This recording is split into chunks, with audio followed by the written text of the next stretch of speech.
So I want you to imagine knowing for an absolute fact that every single thing you do is being watched. Oh, wow. Yeah, right. Like every word you speak, every fleeting thought that crosses your mind, just actively monitored and recorded. How does that alter your baseline anxiety for the day? I mean, for most people, that's an instant panic attack. Exactly.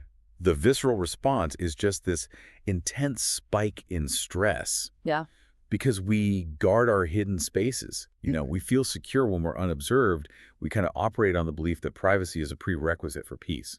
Right. It's a foundational assumption for us. But today we are doing a custom-tailored deep dive into a text that makes a highly counterintuitive argument. It basically claims that absolute inescapable surveillance is actually the ultimate cure for your anxiety. It's a fascinating premise. The text we're looking at is an essay translated from an author named Su Feng.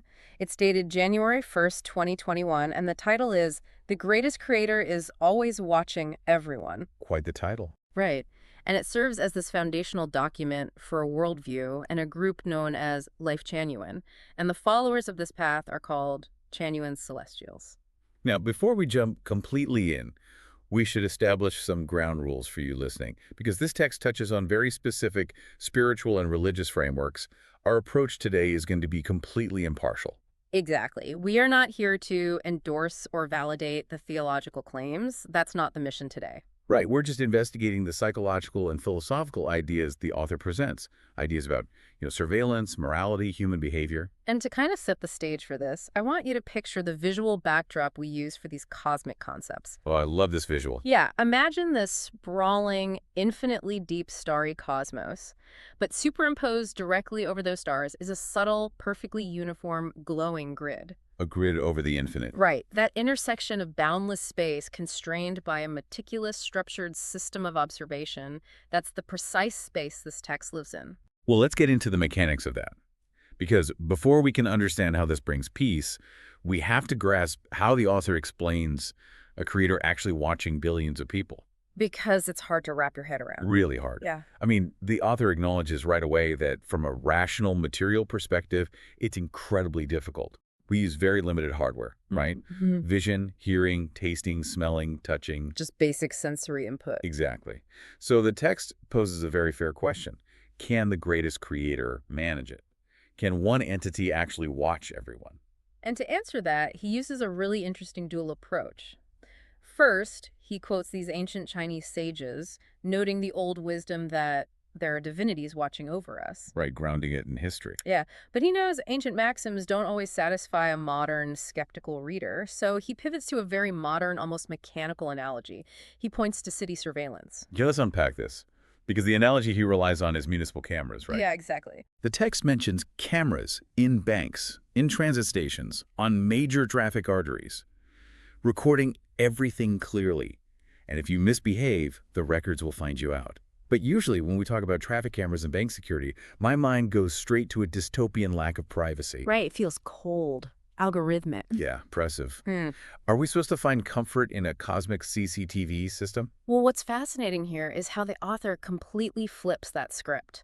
He doesn't use the camera as a symbol of oppression at all. He uses it as proof. Exactly. It's a perfectly logical, everyday proof of concept. He's saying, look, if flawed human beings can build omnipresent recording networks that catch bad behavior in a bank, Then a divine creator can easily operate a universally scaled version of that. right, it takes this abstract, mystical concept and makes it incredibly tangible for the modern reader. It's just a matter of processing power, essentially. Okay, so that covers the grand macro scale of things. Yeah. But the text doesn't stay in the cosmos. It brings this concept way down to a human microcosm. It really does. The author uses his own role as the guide of Lifechanyuan to show how this observation works in practice. And he makes some pretty massive claims here. He says he watches every Chanyuan celestial. He hears what they say, sees what they do, and even knows what they think. Which in a lot of spiritual texts would immediately be followed by claims of magical powers, right? Yeah, like unlocking a mystical frequency or something. But he explicitly denies that. He states very clearly he does not do this using Dharma eyes or Buddha eyes. Right, he rejects the supernatural clairvoyance angle completely. Just how does he do it? Well, he says he just observes their words and actions, which naturally expose their inner worlds.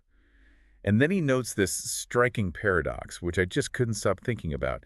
He writes, If someone says and does nothing, that exposes them even more thoroughly. That is a brilliant psychological insight. It really is. I mean, I had to stop and marvel at it. Why would doing nothing expose someone more? Because we usually think of silence as hiding. Exactly. I was trying to pitch an analogy for this to, really ground it. Think of a high-stakes group project at work. You've got a team wrestling with a problem, and one person is just completely silent. Just sitting there. Right. They think their silence is hiding them. They think they're avoiding judgment. But actually, It screams volumes. It exposes a deep fear of failure. Or maybe they just completely don't care about the goal, or they have no idea what's going on. By doing nothing, their state of being is entirely exposed to anyone paying attention. and that connects directly to the text's broader theme. Observation isn't just about, catching someone stealing from the cookie jar. Right. It's about deeply understanding a person's fundamental state of being. Every behavior or lack of behavior maps to an internal reality. So knowing how this observation works, the natural next question is why? What is the ultimate purpose of gathering all this data on people's inner worlds? It's essentially a cosmic sorting mechanism. A sorting hat for the afterlife. Yeah, exactly. The author uses this observation to implement customized guidance while they're alive.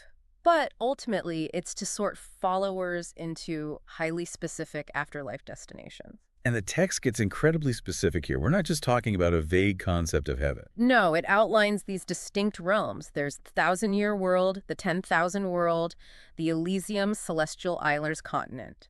Or, on the flip side, continued reincarnation, or hell. Wow. So it's tiered. Very tiered. It's an exact spiritual ledger. And if a celestial simply cannot achieve the requirements to go to heaven despite their efforts, the text says the guide drops them off his radar screen. So what does this all mean? That part really surprised me. Falling off the radar, it's such a pragmatic, almost clinical boundary. It is. If someone can't be saved, he just gives up on them quickly. Yeah. How does that contrast with, say, typical spiritual narratives? We usually hear about relentless, infinite grace, right? Right. The shepherd's leaving the 99 to find the one lost sheep. But this text is built on a highly practical framework. To prove how natural this deep level of tracking and sorting is, the author lists 3 everyday examples. Okay, let's hear them. First, he talks about farmers or animal keepers. A good keeper knows exactly which chicken lays more eggs, which pig is fat or thin, and which horse has a good temper. Because they watch them constantly. Right. Second, he brings up teachers. A teacher knows the exact state of every single student in their classroom. Sure, they have to. And third, parents. Parents know the state of their 10 kids. And he adds this great caveat: if parents can't predict their children's future, it's merely a lack of wisdom, not a lack of watching. Oh, wow. So human parents watch, but they just don't have the processing power to use the data perfectly. Exactly. Mm. But the creator is like the ultimate farmer, teacher, and parent combined. Flawless observation and flawless wisdom. So the observation is tied directly to resource management and outcomes. The creator gives timely rewards and punishments based on this meticulous ledger of merits and demerits. Okay, so if the creator is constantly monitoring this ledger, recording every merit and demerit like the ultimate cosmic farmer, how should that change the way you live your daily life? Well, the text outlines 2 massive advantages to internalizing this. Advantages? Okay. Yeah, first off, you won't dare speak carelessly or act unruly, especially when you're completely alone and out of everyone else's sight, because you fear the punishment. The divine camera is always rolling. Right, the deterrent factor. And second, if you only say and do the right things because of that deterrent, you are freed from all other worries. Wait, really? Freed from all of them? All of them. Because the creator will surely reward you.